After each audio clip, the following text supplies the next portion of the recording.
नमस्ते दोस्तों। आज हम साथ में गोता लगाएंगे इंसानी इतिहास की सबसे गहरी किताबों में से एक, भगवद गीता में। खास तौर पर आज हम दूसरे अध्याय के 15वें श्लोक पर ध्यान देंगे। तो ये श्लोक कहता क्या है?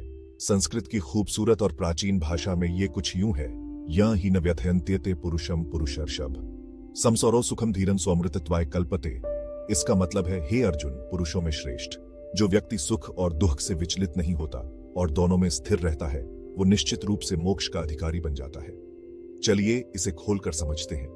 ये श्लोक उन सभी के दिल को छूता है जो आध्यात्मिक स्टेबलता और ज्ञान की खोज में है। ये हमें उन लोगों के एक जरूरी गुण के बारे में बताता है जो सच में समझदार हैं।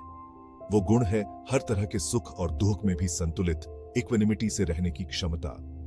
यह संतुलन क्यों जरूरी है? क्योंकि जिंदगी उतार डाउन से भरी पड़ी है। अगर हम किसी भी चीज पर बहुत जोर से रिएक्शन देंगे तो हम भावनाओं के ऊंच नीच के एक अंतहीन चक्र में फंस जाएंगे।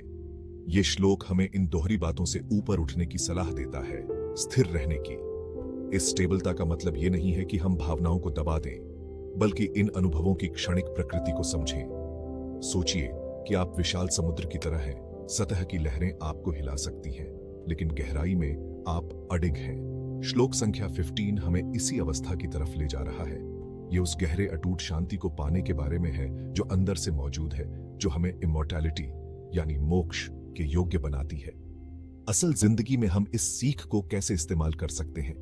इसकी शुरुआत माइंडफुलनेस से होती है।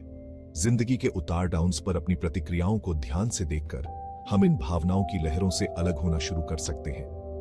ये रिस्पॉन्ड करने के बारे में है, रिएक्ट करने के बारे में नहीं। हम रोजमर्रा के हालात में भी इसका अभ्यास कर सकते हैं, चाहे आप ट्रैफिक में फंसे हो या आपको कोई बहुत अच्छी खबर मिली हो। इस गुण को विकसित करने के लिए ध्यान बहुत जरूरी है।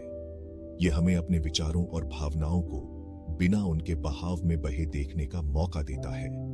समय के साथ यह अभ्यास हमारी आंतरिक स्टेबलता को मजबूत करता है और हम इस श्लोक में बताए गए बुद्धिमान